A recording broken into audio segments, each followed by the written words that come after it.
guys, how's everyone doing today? So I'm going to bring you an update that was just released by the NHTSA. So they were looking into, this is over 1.5 million Honda vehicles, and this was a problem they were having 2018 through 2022 Honda CRV and HRV models with all-wheel drive. So there's a big allegation that the rear differential could seize, and that could cause a loss of control and then crash. So the NHTSA opened a probe into this, and it's taken a while since a lot of this stuff they test out and make sure, see if it's a failure, and will fall under the recall category. And this is a pretty big one because it affects over 1 million vehicles, and they're very popular vehicles. The CRV and HRV are very great selling models year after year, so it affects a lot of people.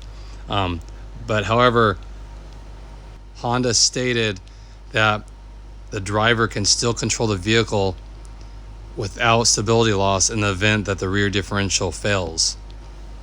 So Honda said that if the drive shaft breaks due to a differential failure, that the vehicle will still function as a two-wheel drive model at that point, which will prevent the complete loss of power, is what they're saying. So the NHTSA, what they do, they investigate that and see if that's actually true. So if you have rear differential issues and it breaks, it will in fact operate as just a two-wheel drive vehicle. So you'll definitely feel a loss of power and things like that. But this was open because it could lead to an accident if the car lost control. So because of this, they do extensive testing on it, and they decided to close this investigation, saying that it didn't indicate hazardous outcomes and that the repairs, if they did break, were covered under the manufacturer's warranty. So I never personally heard about it. I mean, it affected potentially a lot of vehicles. So for them to open a probe, it had to happen quite a bit. So I'm kind of curious. Let me know in the comment section if you've heard, or maybe even personally, had a differential failure in a Honda CRV or HRV.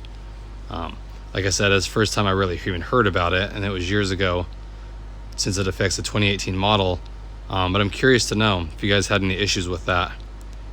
Again, so since they closed this, it won't be considered a recall. So it's kind of a bummer in a sense, since the 2018 vehicle is already 6 years old, so it'd be out of the warranty period anyway. So hopefully, if your guy's vehicle had issues, hopefully it was covered under the manufacturer warranty, or you had an extended warranty, because that could be pricey. So again, I just wanted to share the information. If you guys had issues and were wondering about the investigation, if it turned into a recall, unfortunately this time they are closing it, so it will not be a recall.